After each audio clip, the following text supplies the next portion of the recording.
The day I opened a final notice for $18,750, standing in my half-destroyed Atlanta kitchen, I thought it was a mistake. The contractor hadn't finished half the work, the permits didn't exist, and yet there was my signature on fake change orders I'd never seen.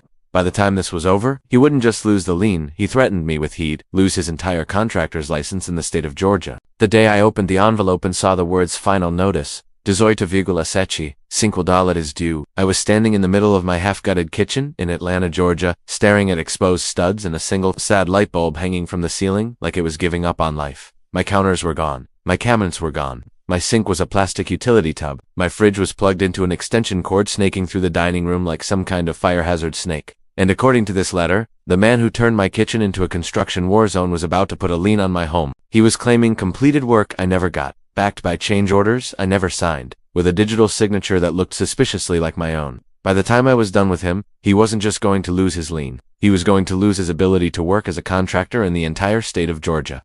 Before I get into how I helped rip this guy's career out from under him, I want you to really picture this with me. Imagine coming home from work in Midtown Atlanta after sitting in traffic on the connector, after paying too much for Starbucks on Peachtree, after resetting passwords all day for doctors who swear they never changed. Anything in the place that's supposed to be your safe zone looks like a crime scene. And then the dude responsible sends you a bill big enough to buy a car, plus a threat to go after your house. If you've ever been screwed over by a contractor, a landlord, a boss, anyone who thought you were too small and too tired to fight back, this story is for you.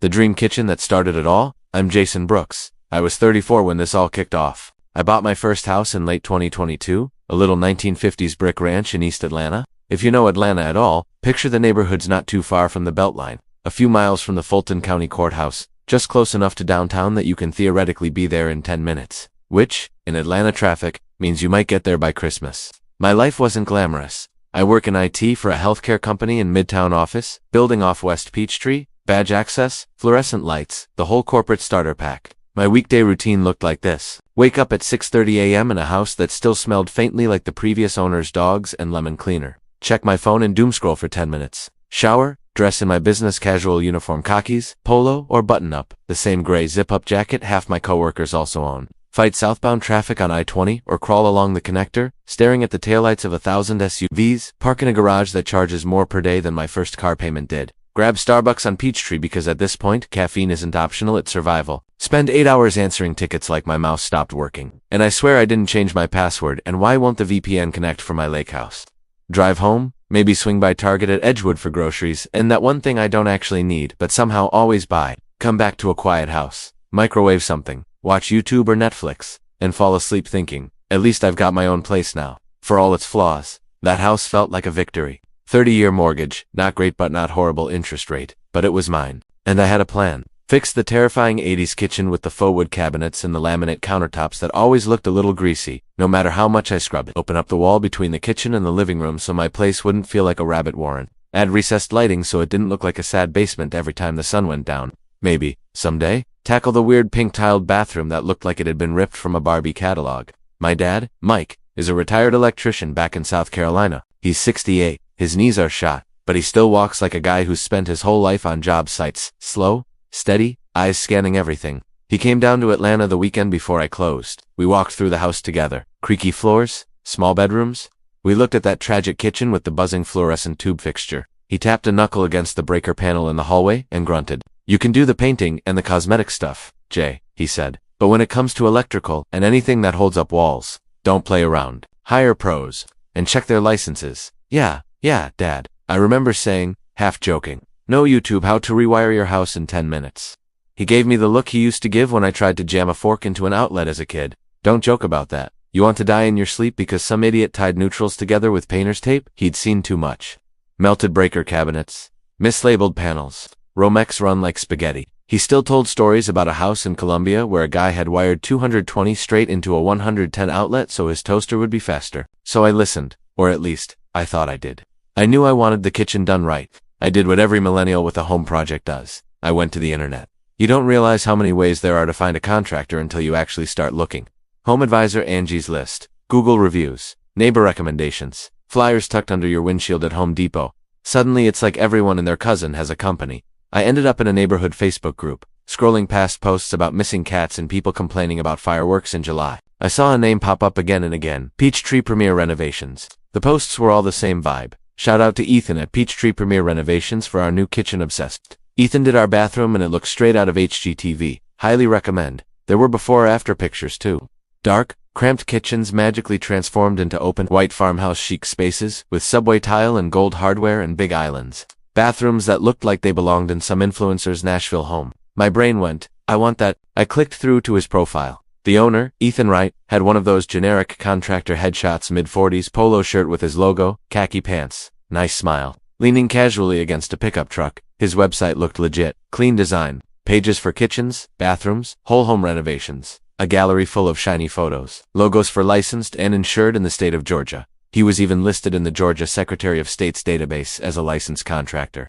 I checked, because my dad's voice was still in my head. I drove past one of his job sites on my way home. One day a little detour through a side street just to see if he was real. There it was. A white F-150 with Peachtree Premier Renovations and a phone number on the side. Parked in front of a bungalow with a dumpster in the driveway. A guy in a tool belt was walking out with a stack of old cabinet doors. Okay, I thought. Not just a guy with a Gmail address and a dream. I did what everyone says you should do. I got 3 bids. The first guy was a little too cheap. Like I can probably do all this for $18,000 cheap. My dad basically said, absolutely not. That's someone cutting corners or not understanding what's involved. The second was a big established company with trucks and uniforms and an office in Buckhead. Their price was eye-watering. They wanted more than I'd paid for my car. Ethan landed in the middle, not the cheapest, not the most expensive.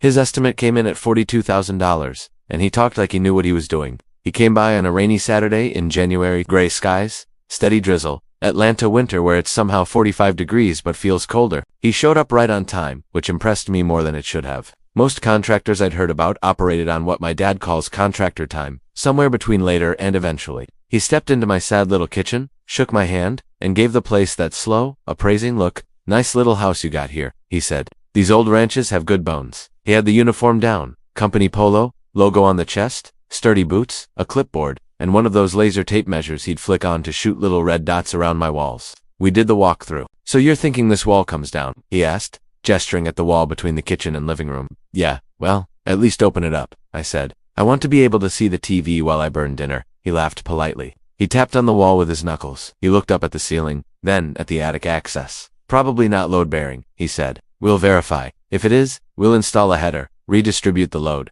We'll pull permits with the city of Atlanta, don't worry. We handle all of that. We'll get everything up to current code. No problem. He said all the right words. Permits, code, header. He talked about can lights and under-cabinet lighting and moving the sink under a bigger window. He sketched layout ideas on his clipboard. New cabinet run here, island there. Maybe wire for pendant lights. He suggested a slightly larger window over the sink. You'll get more natural light if we widen this opening. It all sounded good. Professional. He sent me a formal proposal 2 days later.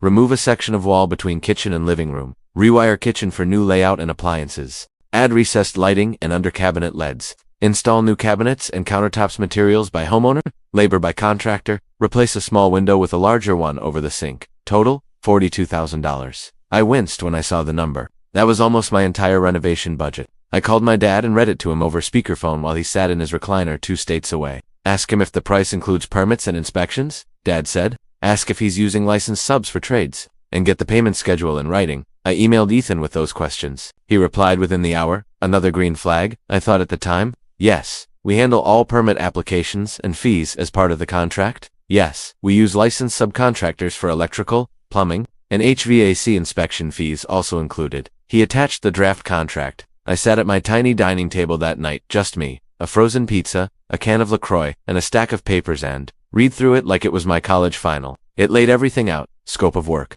Estimated timeline, 8 to 10 weeks. Barring unforeseen delays. Payment schedule, 30% deposit, 40% at midpoint, 30% upon completion and final inspection. A whole section about change orders.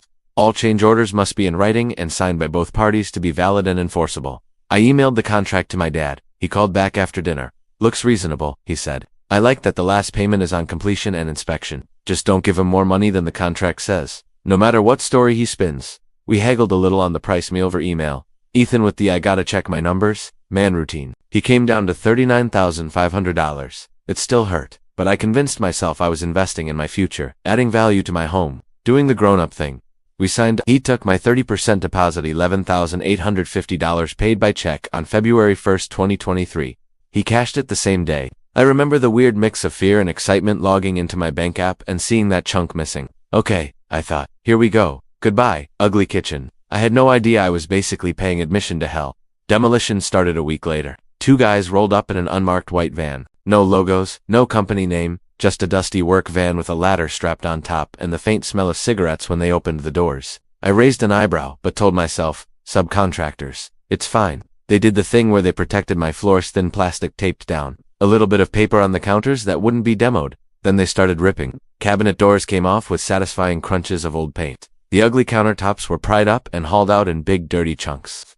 The old fluorescent fixture got taken down. Wires were capped and left sticking out like exposed nerves. Drywall came down in big sheets, revealing the skeleton of my house. Vertical studs, cross-bracing, old wiring run in ways that made my dad's stories suddenly feel real. Dust was everywhere. In my hair, in my coffee mug, on my bed, even though the bedroom door was closed. It was chaos, but it was good chaos at first.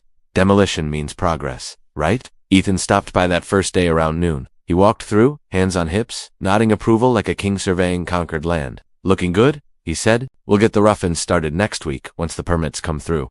He clapped me on the shoulder on his way out. Don't worry, man. You're in good hands. I believed him. Looking back, that was the last day I felt anything close to optimistic about this project. Because after the fun part, the smashing and ripping thing started to feel off. The first red flag came disguised as something totally normal. A text about permits. Hey Jason, city's backed up on permits. Might be a week or 2 delay before we can do the structural work. Totally normal. It was a Tuesday afternoon. I was at my desk in Midtown, staring at a ticket queue that wouldn't die, when my phone buzzed. I looked at his message, sighed, and thought, yeah, that tracks. It's Atlanta. Everything is backed up. Trash collection, 911 calls. The line at Chick-fil-A on a Friday. I texted back, okay, thanks for the update. The next red flags came as little things. The crew's hours shrank. At first they were there at tish to flourish. Then some days they showed up around 10:30, banged around for a few hours, and left at 2. Sometimes they'd disappear for days. I'd get a text at 11:15 a.m. Guys are tied up at another job. Won't make it today. I'd walk in after work and nothing would be different, except maybe a new pile of debris in the yard. My neighbors started asking questions. One evening, as I was dragging my trash cans to the curb, my next-door neighbor, Mrs. Carter, retired, always in her garden, knows everything that happens on the street, called over the chain-link fence. How's that kitchen coming, Jason? I forced a smile. Slowly, I said, permits, delays, you know how it is. She frowned.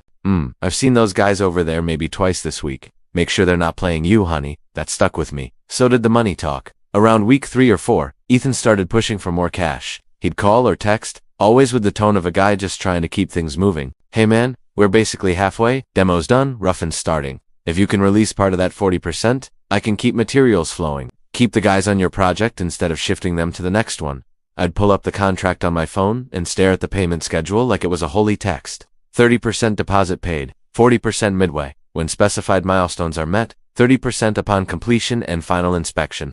The milestones weren't super explicit, but I knew damn well half the kitchen ripped out and nothing rewired wasn't midway. We had a tense phone call one evening. I was sitting in my car in the Target Edgewood parking lot, takeout cooling on the passenger seat. Ethan, I'm not paying more until we hit the milestones, I said. That was the agreement. Buddy, we are halfway, he said. You gotta understand, demolition is a huge part of the work. Demolition took 2 days, I said. It's been weeks. There's no new panel, no recessed lights, no cabinets hung. I'm cooking on a hot plate in my living room. He sighed dramatically. I'm just trying to keep your project on schedule, man. My guys gotta get paid. Materials gotta be bought. If you want this done on time, I need you to work with me. There was this subtle pressure in his voice, like if I didn't cough up more cash, any delays would be my fault. Something in me stiffened. Look, I said, we both signed the contract. I'm holding up my end. You'll get the 40% when we're actually halfway done. Not because you call it basically halfway. After we hung up, I sat there for a minute, heart pounding, feeling both proud and kind of sick. Confrontation isn't my thing. I could hear my dad's voice in my head. Don't give him more money than the contract says.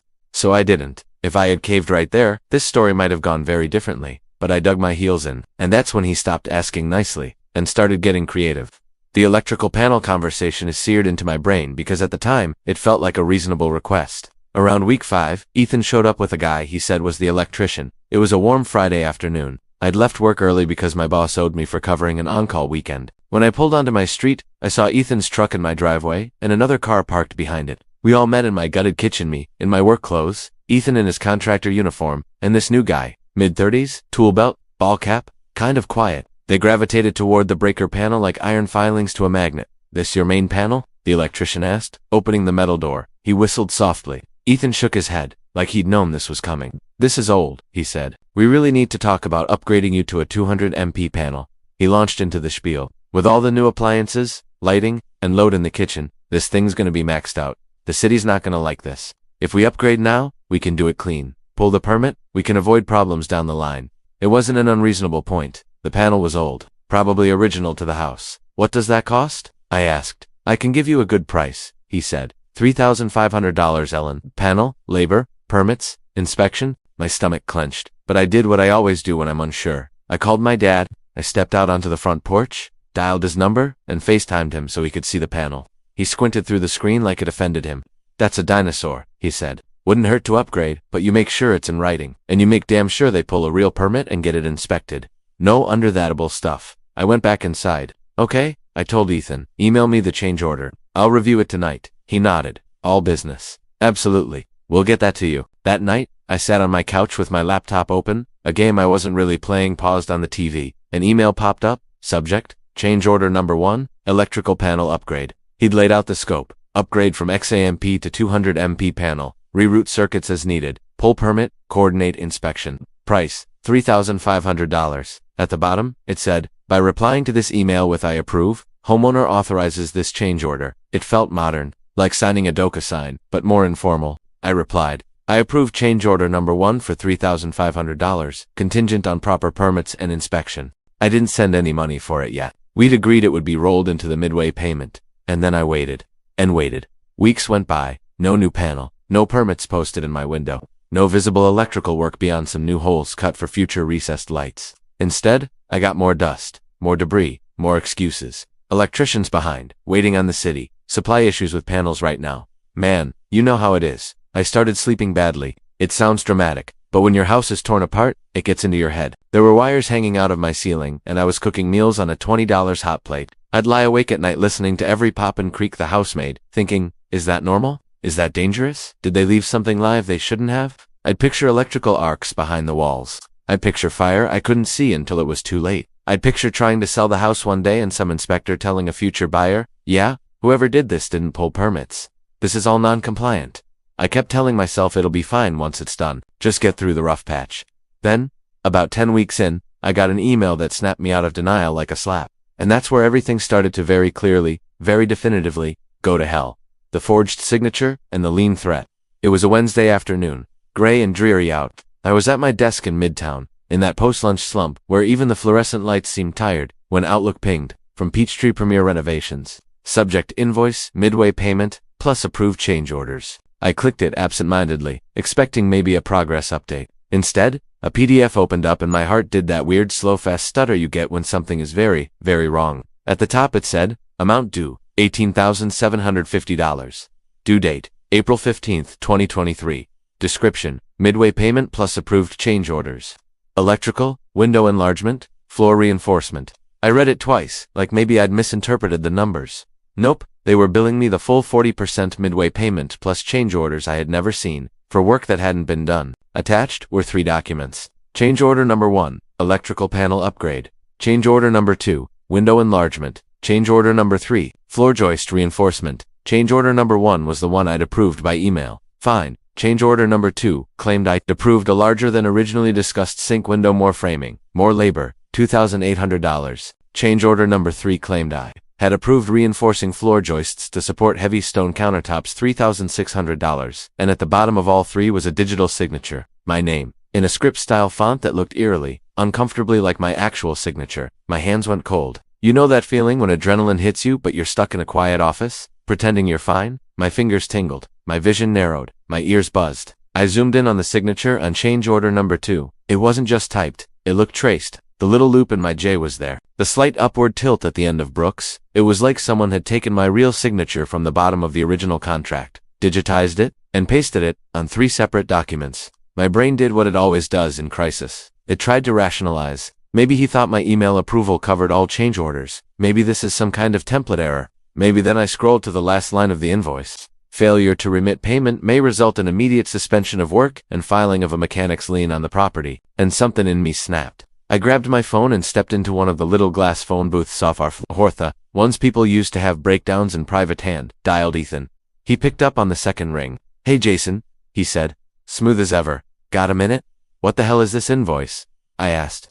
My voice came out tighter than I meant it to. He didn't miss a beat. "That's the midway payment, plus the extra work we discussed," he said. "We need to keep things moving. Man, I've had my guys tied up on your place for weeks." "We discussed the panel," I said, pacing in that tiny booth. "That's it. I have never seen these other change orders. I never approved a bigger window. I never approved floor reinforcement." There was a pause. "Yes, you did," he said. "We talked about it on site. You wanted the window larger, remember? And I told you we'd have to shore up the floor for your stone countertops. You signed the change orders." "No," I said, the word forcing its way out like it had weight. "I did not." Silence stretched, just long enough for me to picture his face size narrowing, deciding how hard to push. "Look," he said, his tone shifting. "I'm running a business here. My crew's not working for free. You can't just decide you don't want to pay halfway through. If you're going to be difficult, I'll just let my lawyer and the court sort it out. I've got signed contracts. You'll lose, and there will be fees." It was the casualness that really got me. The way he tossed out lawyer and court like he was talking about ordering lunch, like I was a problem to be managed, not a homeowner whose life he was screwing with. My heart was hammering, but my voice came out dead calm. "Ethan," I said, "those signatures are not valid. I did not sign those documents. If you push this, you're going to regret it." He laughed a short, dismissive sound. "Buddy, I've been doing this a long time. I know how this works. You think some judge is going to take your word over signed paperwork? Don't make this harder than it has to be." We went back and forth for a few more minutes, me insisting, him stonewalling, occasionally softening his tone like he was doing me a favor by working with me. When it became clear I wasn't going to magically agree to wire him 18 grand, he dropped the charm completely. "Okay," he said. "If you're not going to pay what you owe, I'll let my attorney handle it. Expect to hear from us. And we'll be filing a mechanic's lien. Good luck refinancing or selling your house with that on it." He hung up. I stood there in that little glass booth, staring at my reflection. My face was pale and pinched, my tie slightly askew. It felt like the floor had dropped out from under me. Not because of the money though, that was a big part of it, but because of the sheer audacity. The man had toured my house, sold me on permits and code, taken my deposit, dragged his feet for weeks, never installed the panel we'd actually discussed, and now he was sending me a bill for work he hadn't done, backed by forged documents, and threatening to legally screw me if I didn't pay up. The younger version of me would have either paid or ignored it.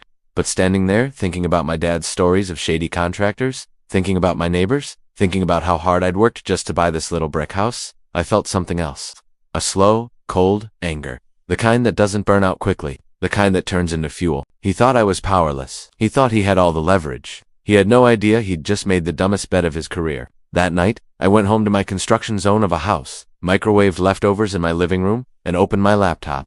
I created a new folder on my desktop and named it Renovation_Contractor_Evidence. Then I started filling it. Contracts, emails, text, screenshots, photos, anything that smelled even remotely like proof. If this guy wanted to play the paperwork game, I was going to show up with a binder so thick it could stop a bullet. And I was going to aim it straight at the one thing he clearly valued more than my house, more than my money, his license. I didn't sleep much that week. I'd come home to the same scene every night. Studs, dangling wires, a bare bulb swinging slightly from the ceiling fan box. I'd drop my keys on the makeshift folding table that had become my dining room, stare into the gutted kitchen, and feel this tight, buzzing pressure behind my eyes. My house, my biggest asset, my pride felt like it had been taken hostage, and the ransom note was that $18,750 invoice. The lien hanging over my head. The first thing I did after starting that Renovation_Contractor_Evidence folder was pull everything into one place. I dug through my email for the original contract and saved it as PDF. I exported every email with Etha into that folder. I took screenshots of our text messages. Every city's backed up on permits, every guy's are tied up on another job, every time he hinted I needed to pay early. I even took pictures of the kitchen every couple days. Stud walls, exposed wires, the old panel, the window that hadn't been touched. It felt paranoid and overkill, but every time my brain whispered, maybe you're overreacting, I'd picture that fake signature at the bottom of change order number 2, and my stomach would flip. Forging my name crossed a line I couldn't unsee. The next step was figuring out how real his lien threat was. I'd heard the term mechanic's lien before, but in that vague adult word way. I knew it meant contractor can mess with your house if you don't pay, but not much beyond that. So I did what any anxious millennial does at 1 a.m. when they're spiraling. I Googled, on my couch, lights off, phone brightness down. I went down a rabbit hole of Georgia lien laws. I learned that contractors and subcontractors can file a mechanic's lien if they claim they haven't been paid for work performed. A lien attaches to the property, not just the person. It can screw up refinancing, selling, even some loans. In Georgia, there are deadlines and notice requirements, but once the lien is recorded, it's a public record. Reading that with Ethan's threat echoing in my head felt like sitting in a slowly filling bathtub of ice. I imagined walking into the Fulton County Courthouse one day to sign papers to sell or refinance, and some clerk saying, "Oh, there's a lien on your house from Peachtree Premier Renovations. You'll need to satisfy that first." Even if it was fraudulent, just having it there could throw my life into chaos. I closed my eyes and rubbed my temples. Okay, I thought. You can either panic scroll until 3 a.m., or you can do something. I decided to do something. The next day at lunch, instead of eating at my desk, I walked a loop around the block by my office. My head was spinning with legal jargon and hypotheticals. I called my dad. He answered on the second ring, voice echoing slightly like he was in his garage. "What's up, kiddo?" I tried to keep my voice level as I summarized what had happened. The invoice, the fake change orders, the threat. He went quiet. When my dad goes quiet, it's never good. "Bad son of a," he started, then caught himself. "Okay, first of all, you did right not to pay him. Second, you need a lawyer. Not Google, a real one. Construction or real estate. Somebody who speaks lien better than that guy thinks he does." "I don't really have money to throw at a lawyer," I said, staring at the crosswalk lights change. My dad snorted. "You don't have money to lose your house either," he said. "You don't need to hire a shark to sue him for $1 million. You just need someone to explain your options and tell you where to swing." We hung up with him, promising to ask around his network electricians, no contractors, and contractors no lawyers. Apparently, by that evening, he'd texted me the name of a construction attorney in Atlanta. "Buddy of a buddy used her when a contractor screwed up a commercial build in Sandy Springs," he wrote. "Said she's sharp and not full of crap. Call her." Her name was Amanda Reeves. Her office was in a mid-rise near Piedmont Park. They charged $250 for a 1-hour consultation. Seeing that number in the email stung, but I kept hearing my dad, "You don't have money to lose your house either." So I booked it. Walking into a law office when you're not being sued or divorcing someone feels strange, like you're trespassing in a world meant for other people. Amanda's office was on the 8th floor. Big windows, view of the Midtown skyline, framed diplomas from UGA and Emory on the wall. She wasn't what I expected. Mid-30s, curly hair up in a messy bun, blazer over a patterned dress, sneakers instead of heels. Her office had stacks of files, but also a little rubber stress hammer on her desk with "bang" written on it. "So," she said, flipping open her notepad. "Tell me what's going on, Jason." I started from the beginning. The house, the contract, the 30/40ths, 30 payment schedule, the one change order I had approved by email, the 2 I'd never seen, the forged signatures, the lack of visible progress, the invoice, the threat of a lien. While I talked, she underlined things, circled dates, and asked questions that made me realize just how much I didn't understand about permits and inspections. "Did he ever show you a permit card?" she asked. "No," I said. "He kept saying the city was backed up." "Did he ever post a permit in a window, or inside, near the panel?" "No." "Have you checked with the city to see if anything's been pulled on your address?" I blinked. I didn't know I could do that. She leaned back in her chair. "Jason, Georgia law gives him tools. Lien rights, contract enforcement, that kind of thing," she said.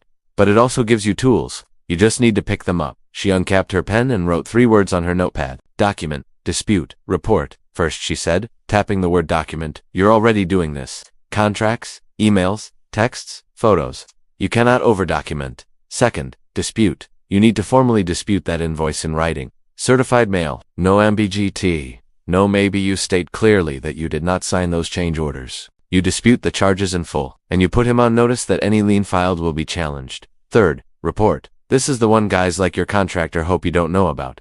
In Georgia, licensed residential contractors are regulated by the state licensing board. They have rules they must follow, including pulling permits when required, not engaging in fraud or misrepresentation, and performing work to code." She pulled up the board's website on her laptop, turned the screen toward me. "See this," she said, pointing at a link that said "File a complaint." "This is your nuclear option. You file a complaint with them. Attach your documentation, and if they find he violated the law or board rules, they can suspend or revoke his license." Her eyes met mine, sharp. Guys like him don't fear lawsuits. They build that into their mental budget. What they do fear is losing the license. They wave around to look legitimate. I swallowed. "He threatened to lien my house," I said. "Can that still happen if I dispute it?" "Sure," she said. "Anybody with enough audacity can file paperwork. But if he does it based on forged documents and work that wasn't done, he's not just playing in contract land anymore. He's playing in fraud land. Courts and boards don't like fraud land." She talked me through the mechanics. I'd send a certified dispute letter. If he filed a lien anyway, we'd challenge it. I'd file a complaint with the board. Maybe, down the line, I could go after damages. But for now, the mission was simple. Protect my house, and show the right people what he'd done. "You do not have to outspend him," she said, capping her pen. "You just have to outdocument him." That line lodged itself in my brain like a hook. When I left her office, I felt not safe. Exactly. But I felt like I had just been handed a map and a flashlight in a dark forest, and I intended to follow it. The next evening, I sat at my dining table with a blank Word document open, hands hovering over the keyboard. I had never written a certified dispute letter in my life. My default email tone is sorry to bother you, but, even when I'm the one being inconvenienced, but this wasn't an email. This was going in the mail, green card and all. It might end up being read by a judge or a board. So I wrote like every sentence needed to hold up under a microscope. I listed dates, the contract date, the deposit date, the date he emailed change order number 1, the date I approved it by email, the dates of his city's backed up texts, the date of the invoice. I stated clearly, I disputed the entire $18,750 invoice. I did not sign change order number 2 or number 3. The signatures on those documents were not mine and had not been authorized. No permits had been pulled from my address as of the date of the letter, despite repeated written statements to the contrary. I wrote, any attempt to file a mechanic's lien on my property based on these forged documents and incomplete work will be challenged vigorously as fraudulent. In addition to defending my property rights, I will be filing formal complaints with the Georgia State Licensing Board and the Attorney General. Reading that sentence back, I barely recognized myself. A few months earlier, I wouldn't have believed those words could come out of me. Now they felt like a life raft. I printed the letter, signed it in ink, and drove to the post office on Moreland Avenue the next morning before work. Standing in line behind people shipping Amazon returns and birthday gifts, I held my envelope like it contained a live grenade. When it was my turn, I slid it across the counter. Certified mail, return receipt, I said. The clerk printed the green card, slapped the barcode on, and handed me my receipt. As I walked back to my car, I felt something I hadn't felt since this mess started, a tiny, cautious flicker of power. He could ignore my texts, he could ignore my calls. He couldn't ignore certified mail, not in any way that mattered. With the letter sent, I turned to the second tool Amanda had handed me, the City of Atlanta's permit records. The next night after work, I sat at my kitchen table, really just a folding table in a drafty room, and opened the city's online permit search. It felt weird, looking up my own address like I was snooping on myself. I typed it in, double-checked the spelling, hit enter. The page loaded. Nothing. No open permits, no closed permits, no applications, just a sterile no records found message. My first reaction was denial. Maybe the site just sucks. Maybe they're behind on data entry. Maybe it's under a different spelling of my street name. I tried different variations. Just the street. Just my last name. No dice.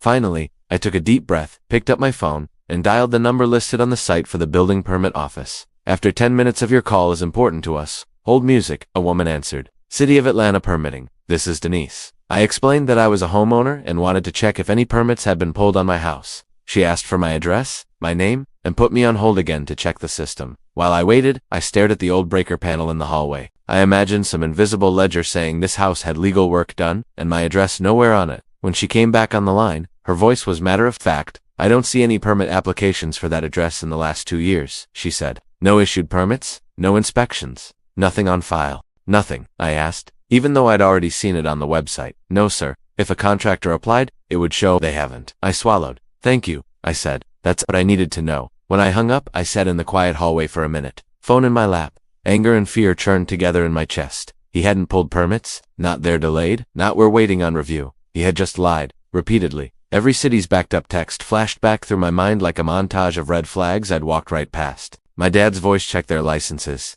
Make sure they pull permits suddenly felt less like advice and more like a warning siren I'd muffled with wishful thinking. Now I had it in writing from the city that he'd done none of what he promised. That went straight into the evidence folder. And I wasn't done yet. Because if I wanted the licensing board to take this seriously, I needed more than he said she said about the work itself. I needed someone with authority to walk through my house and say, this is bad. I needed an inspector. Remember the guy at the city, Megan, from the original story? That didn't happen by accident. I called the city's inspection office and asked if I could get an inspection even without a permit, for peace of mind. The first person I talked to was confused. We usually come out as part of the permit process, they said. I explained the situation. Contractor, half-finished work, no permits, concerns about safety. After being transferred twice, I ended up talking to a senior inspector who said, we can do a courtesy inspection. It won't pass or fail anything officially without a permit, but we can give you a report on obvious issues. There'll be a fee. The fee hurt. A few $100s I hadn't budgeted. But I looked at my gutted kitchen and thought about fire hazards and future buyers and lawsuits and went for it. We set a date May 2nd, 2023. In the meantime, the house felt haunted by half-finished work. I'd flip a light switch and nothing would happen because that circuit had been killed and not reconnected. Plastic-wrapped bundles of recessed lights sat unopened in the corner. Every time I walked past the hall where the panel lived, I felt like the silent metal door was judging me. A few days before the inspection, my dad called. "I'm coming down," he said. "I want to see this mess with my own eyes." "You don't have to do that," I started. He cut me off. "I'm not letting some half-assed contractor turn my kid's house into a tinderbox. I'll bring my knee braces." He arrived on a Saturday morning, stiff-legged but determined. Seeing him walk through my front door, tool bag in one hand, travel mug in the other, made me feel 8 years old again. We walked the house together. He pointed with his chin more than his hands, like touching things might contaminate them. "Those splices shouldn't be hanging loose like that," he muttered, gesturing at a bundle of wires in the ceiling. "Junction box back there behind a new stud. That's a no-go. You need access." He knelt slowly by an outlet they'd moved and tugged on the wire. "Wrong gauge for a kitchen circuit," he said. "This is sloppy and dangerous." He climbed halfway up the attic stairs and shined his flashlight around. "See that?" he said. "They cut that joist more than they should have. Whoever signed off on this didn't know or didn't care." By the time we were done, I was angrier than I'd ever been in my life. It wasn't just about the money anymore. It was about the fact that I'd trusted this man with the physical safety of my home, and he'd treated it like a prop. When Inspector Meganthal, mid-40s, City of Atlanta badge clipped to his belt, arrived a few days later, I felt like I had an ally walking into the crime scene. Dad couldn't stay for the inspection, but he'd left a list on my counter, things he wanted the inspector to look closely at. We started in the kitchen. Megan took notes on a tablet as he walked, ducking under studs, shining a flashlight into corners. He opened junction boxes. He frowned at wires. He took pictures. He checked the panel, flipping the cover open and shaking his head. "Some of this looks like it was done yesterday," he said. "Some of it looks 30 years old, and none of it looks coordinated." We talked about permits. No record of anything pulled. He confirmed, "Nothing in our system for your address." At the end of the walkthrough, we sat in my living room, and he typed. When he handed me the report, I scanned for the phrases that mattered. Multiple apparent code violations. Workmanlike manner, not observed. Potential fire hazard due to improper splices and lack of junction box access. Each phrase was like a gavel strike in my brain. This wasn't just slow work. This was objectively, professionally, bad work. The kind of stuff my dad had spent his career fixing. The kind of stuff licensing boards exist to prevent. I added the report to my evidence folder, scanned it, saved backups, printed copies. Then I opened the Georgia State Licensing Board complaint form. It was time to stop being just a pissed-off homeowner. It was time to become his worst nightmare. If you've never filled out a government complaint form before, imagine taking your worst life experience and trying to cram it into boxes made by someone who's never had one. The State Licensing Board's complaint form was blunt. Licensee's name, license number, description of alleged violation. A big blank box where they apparently expected you to just summarize your misery in a paragraph or two. I did not summarize. I opened with dates and contract details. I explained the original scope of work, the payment schedule, and the one change order I had approved by email. I attached the contract as Exhibit A. I detailed Ethan's statements about pulling permits and keeping things up to code, then attached the City of Atlanta's written confirmation that no permits had been applied for. I explained the invoice for $18,750, the forged change orders, and the fact that those signatures were not authorized. I attached the invoice and all 3 change orders as Exhibit C. I included screenshots of texts where he blamed permit delays and other jobs for the lack of progress. Exhibit D. I attached the city inspector's report, noting multiple code violations and potential fire hazards as Exhibit E. By the time I was done, my description field was more like a short essay with references. In the section that asked, "What outcome are you seeking?" I didn't talk about money. I wrote, "I am requesting that the board investigate this contractor's pattern of fraudulent documentation, misrepresentation of permit status, and substandard unsafe work. I believe his actions violate board rules and pose a risk to other homeowners. I ask that the board take any appropriate disciplinary action, up to and including revocation of his license." I reviewed everything twice, corrected a typo Amanda spotted, and hit submit. A confirmation page popped up with a complaint number. I took a screenshot of that too. The board's website said something like, "Investigations may take several months. Complainants will be notified of the outcome." I figured that was bureaucratic code for "don't hold your breath." So I didn't. I focused on surviving. Ethan's reaction came sooner than the board's. About a week after I sent the certified letter, I got a notice from the county clerk's office. Plain white envelope, official-looking seal. My heart stopped for a second when I saw the return address. I tore it open at my mailbox. Inside was a notice of intent to file mechanics, lien Peachtree, Premier Renovations versus Jason Brooks. I could feel my pulse in my neck as I read. It claimed I owed the full contract amount plus approved change orders, and that if I did not pay, a lien would be filed. Seeing my name on that piece of paper, paired with the words versus, made the whole situation feel suddenly, terrifyingly real. I wasn't just a guy irritated with a contractor anymore. I was a party in a legal dispute, whether I wanted to be or not. I walked back into my house on autopilot, the notice trembling in my hand, and scanned it into my evidence folder. Then I emailed it to Amanda. Her reply came back within the hour. "Got it," she wrote. "Annoying but not unexpected. This is them trying to scare you into paying. You've already put them on notice that the underlying documents are forged. If they actually file the lien, they're digging their own grave with the board. Sit tight. Don't respond." Sit tight is not one of my core skills. Every creak in the house sounded like doom. Every time my phone buzzed with a number I didn't recognize, I thought, here it is, his lawyer, a lawsuit, sheriff at my door. It didn't help that Ethan started calling and texting again. At first his tone was almost friendly. "We got your letter," he texted. "Think there's been a misunderstanding, man. Let's talk before this gets ugly." I didn't respond. He called, left a voicemail. "Jason, it's Ethan. We go way back now, man. I don't want this to get out of hand. I'm willing to knock $5,000 off the invoice if you'll just cover the rest. That's more than fair for the amount of work we've done." Hearing him say we go way back, like we were old buddies and not contractor victim, made my skin crawl. I deleted the voicemail, saved the transcript, evidence. Then the tone shifted. Another voicemail. "I've been more than patient. Jason, you're putting me in a bad spot. I have payroll. I have materials. If you don't pay what you owe, I'll have no choice but to move forward with legal action and the lien. My lawyer says my documentation is airtight." My documentation was tighter. I forwarded the voicemail's transcripts to Amanda. "This is good for us," she replied. "Shows the pattern of pressure. Again, do not engage." Not engaging felt unnatural. But every time I wanted to text something like "you forged my signature, you idiot," I imagined Amanda's face when I told her, and put my phone down. I learned to channel my anxiety into organization. I printed a physical binder to match my digital folder. Tabs, sections, contracts, change orders, invoices, city records, inspector report, attorney correspondence. Every time I added something, I imagined handing it to a judge or a board member one day and saying, here's everything. I didn't know when or where that day would come, but I was getting ready for it. Then, surprisingly quickly, a letter from the board showed up in my mailbox. It was early June, hot, humid, the kind of day where Atlanta feels like a wet towel. I almost missed it, just another envelope in the pile of junk, but the return address caught my eye. Georgia State Licensing Board for Residential and General Contractors. I opened it, standing at my mailbox, keys between my teeth. "Dear Mr. Brooks," it began. "Your complaint regarding licensee, Ethan Wright license no, XXXXX, has been received and reviewed. The board has voted to open a formal investigation into the matter. An investigator has been assigned. The licensee has been notified and given 30 days to respond to the complaint and provide any relevant documentation." I read those lines twice, heart pounding. They had opened a formal investigation. They had notified him. They'd attached a name and a number for the investigator, along with a note thanking me for the thoroughness of my documentation. A laugh slipped out of me, then half hysterical, half relieved. For months, it had felt like Ethan was operating in a vacuum where the only consequences were my anger. Now, suddenly, there was someone else in the room. Someone with a badge and a mandate.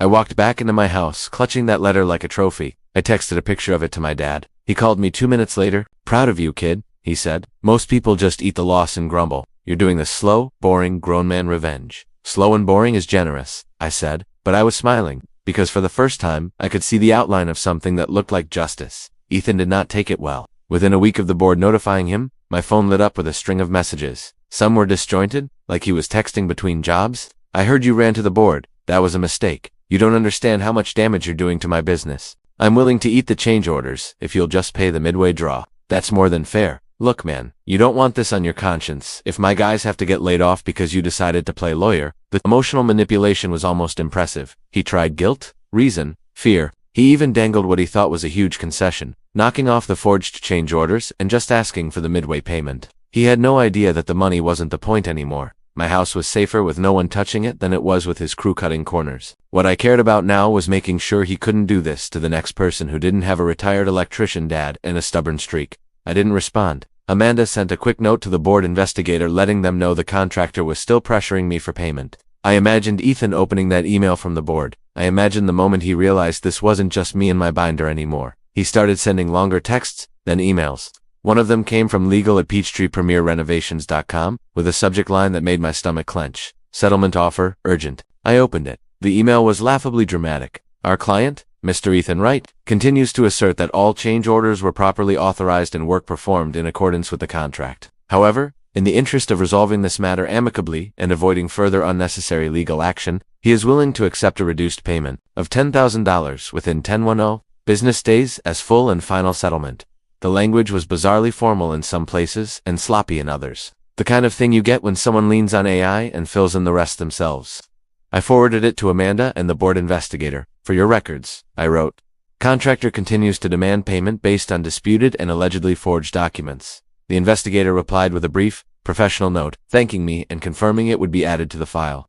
Ethan was trying every move he could think of. He didn't realize he was just adding more chapters to his own indictment. Time passed. Summer in Atlanta slapped the city into a humid daze. I hired a new contractor, one recommended by 2 different neighbors and my dad's electrician friend. The new guy, Carlos, walked into my house. He took one look around and sighed. I've seen this guy's work before, he said. My eyebrows shot up. You know Ethan, I asked.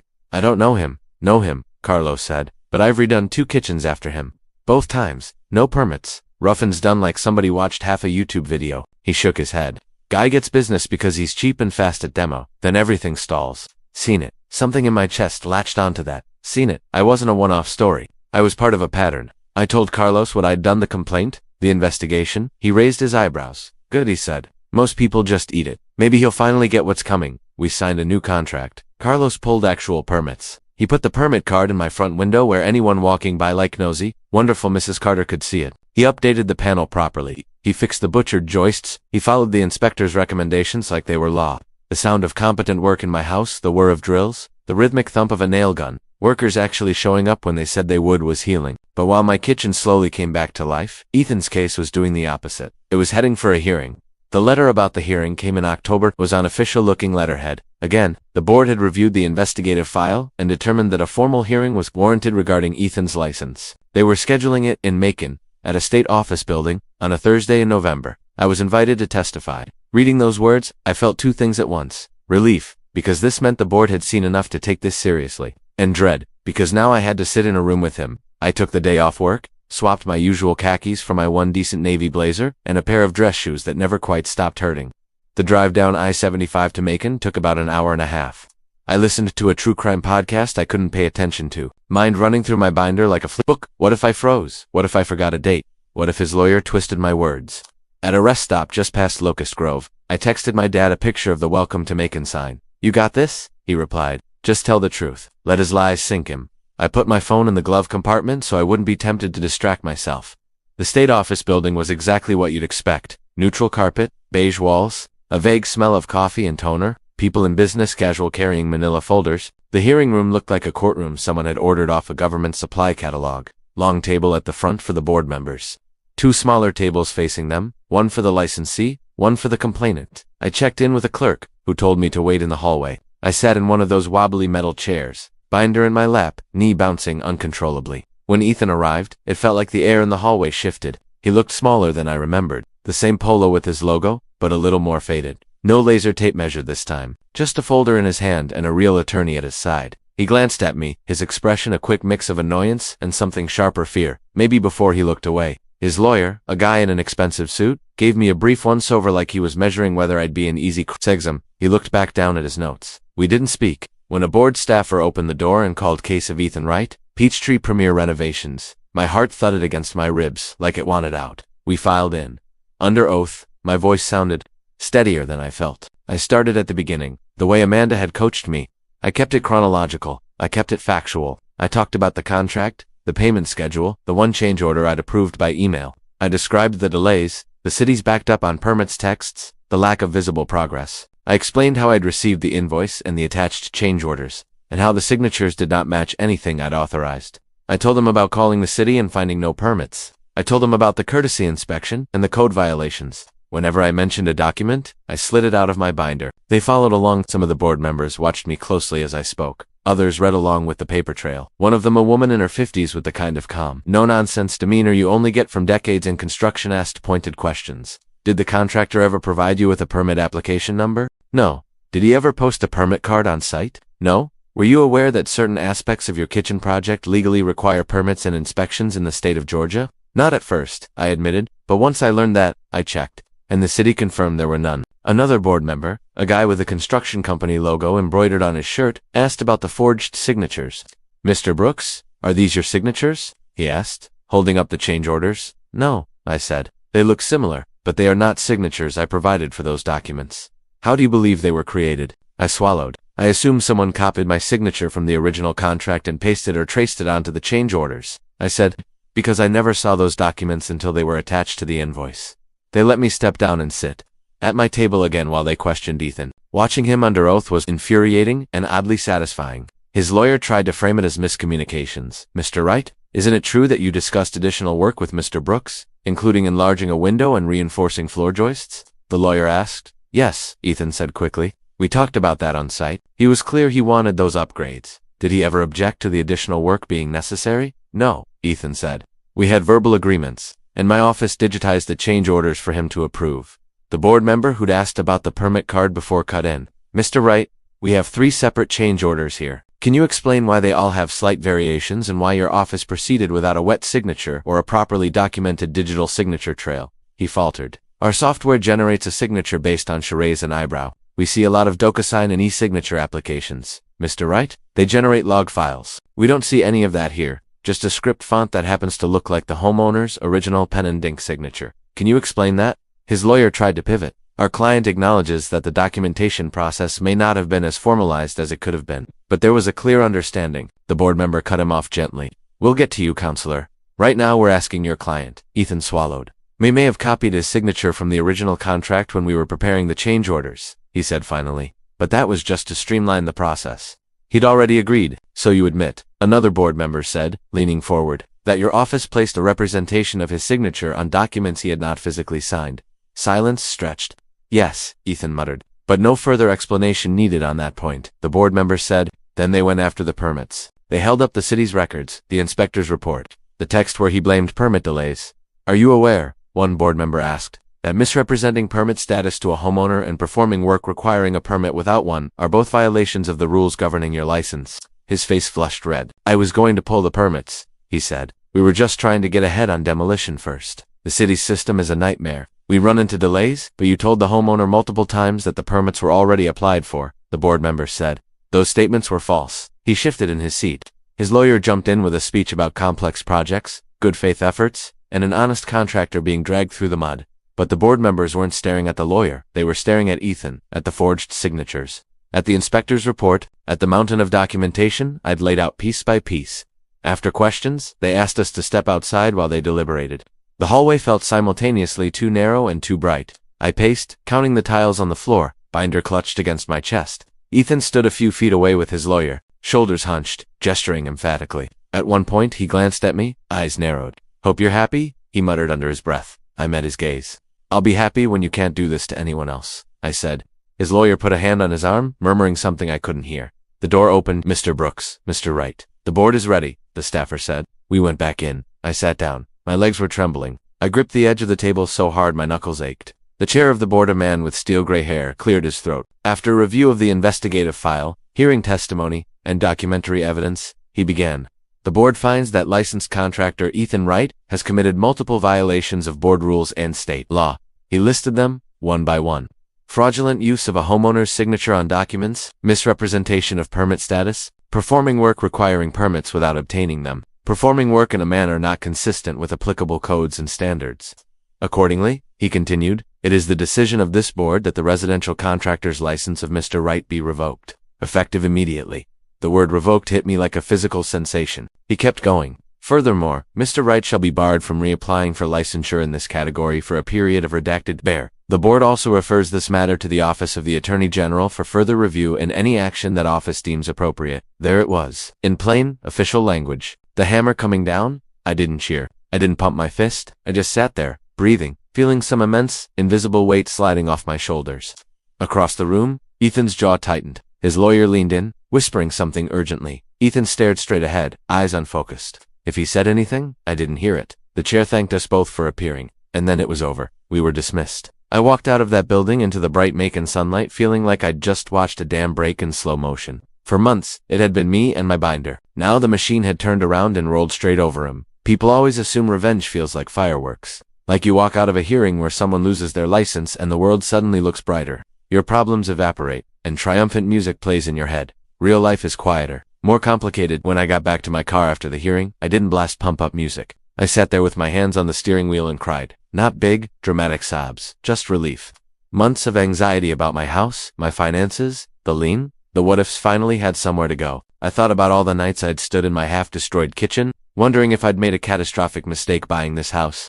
All the times I'd opened my banking app and stared at the shrinking numbers. All the conversations with my dad where he'd tried to sound confident while I heard the worry. And now, finally, there was an official piece of the story that said, "You weren't crazy. You weren't overreacting. This was wrong. And we did something about it." On the drive back to Atlanta, I called my dad and put him on speaker. "They revoked his license," I said. He let out a low whistle. "Damn," he said. "You actually did it." "I didn't do it," I said. "They did. You're the one who handed them the rope," he replied. "They just pulled." When I got home that night, my kitchen smelled like sawdust and progress. Carlos's crew had installed most of the new cabinets. Smooth, white shaker doors, soft close hinges that felt like luxury after the war zone of the past months.